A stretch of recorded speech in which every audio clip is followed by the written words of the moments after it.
આજે આપણા મન લાકડેશ્વર ગાદીના મન શ્રી ગોવિંદભાઈ બાપુને જે શુભાપરાની અંદર આમંત્રણ આવેલું એના અનુસંધાને જે ત્યાંથી દેદરબાર બળદેવનાથ આવેલા અને આપણા બાપુનું જે અપમાનિત કર્યું છે તો તમને જે આ 75 ગામ દતોડો અને વઢિયાર પ્રગણાને બધાને આચોની વિનંતી કરું છું કે બળદેવનાથને કોઈને બોલાવો નહીં અને બોલાવો તો એના કરી કોઈ આ સમાજવાળા જાશે નહીં.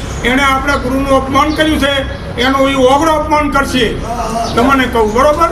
એટલે આટલી મારી વાત કરી વિનંતી કરું કોઈ ના બોલાવશો. અને આ પાપી માણસ છે અને રણછોડભાઈને પણ કહું છું રણછોડભાઈએ જે બાપુનું અપમાન કર્યું છે રણછોડભાઈને માફી માગવી પડે અને રણછોડભાઈને સમાજવાળાને બાપુને માફી માગવી પડે. બાપુ મારી ભૂલ થઈ છે એના અનુસંધાને રણછોડને પણ કહું છું તું અહીં માફી માગજે તારું શું થાય છે તને ખબર નહીં હોય. અત્યાચાર ગુજારવામાં આવ્યો છે.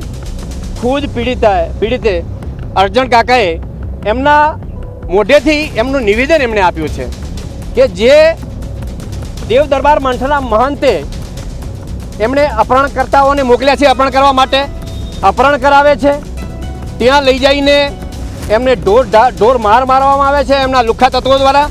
પછી દોરડો બોધવાની વાત થાય છે. આપણે બધા વિડીયો જોયા છે. એ વિડીયો જે મારનાર લોકોએ જ ઉતારેલા વિડીયો છે અને એમાં ચોખ્ખું કહેવામાં આવે દોરડો લાવો બોધી દઈએ અને રીતસરમાં લઈ જઈને એ મઠના મહંતે દોરડાથી બોધીને ખુદ માનસરીએ લાકડીએ નગ્ન કરી અને એમને મારવામાં આવ્યો છે. ના માધ્યમથી એ પોતે બોલે છે, હું નથી બોલતો.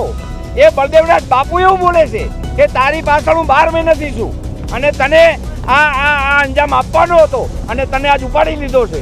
ઓકે, તો આજે શું માંગ કરવામાં આવી છે? માંગ કરવા હું એસપી સાહેબ જોડે અત્યારે આવેદનપત્ર આપીને આવ્યો છું. એમને ખૂબ મને ભરોસો આપ્યો છે. ન્યાયતંત્ર પર ભરોસો રાખજો. જે કંઈ ઘટના ઘટી છે એની ઊંડી તપાસ કરી અને એના મૂળિયા સુધી પહોંચી અને આપણે એને ઉજાગર કરશું. પણ બીજું તમે સાયલેન્ટ રહી અને મારા ઉપર વિશ્વાસ રાખો.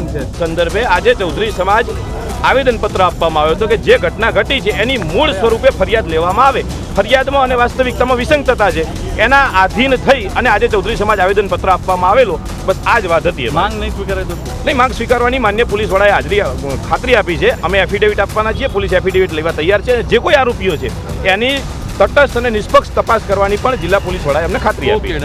વિનંતી કરવી છે કે આપણે હવે જો સમાજનું છે અને તમે કોઈ પણ રીતે જો અમારે દરબાર સમાજ આખી ચૌધરી સમાજની સાથે છે કે કોઈ પણ ભોગે જો સમાધાન જો આપણે સામાજિક રીતે થતું હોય તો દરબાર સમાજ બધી રીતે એગ્રી છે કે ભાઈ આપણે જે તમે કહો એમાં અમે સંમત છે. આપણે કહેવાનો પણ હજી બનવા બની ગયું હોય પણ મતલબ એવો કહેવાનો હવે આપણે નિરાકરણ લાવશું. કાયદાકીય તો હવે જે ચાલુ હતું એ પોલીસની રીતે કામ કરશે પણ આપણે સમાજ રીતે ચૌધરી સમાજ તો સમજદાર સમાજ છે એને તો કોઈ કહેવાનું આવતું જ નહીં. અમારી તમામ માહિતીથી અપડેટ રહેવા માટે જોડાયેલા રહો S9 ન્યૂઝ સાથે.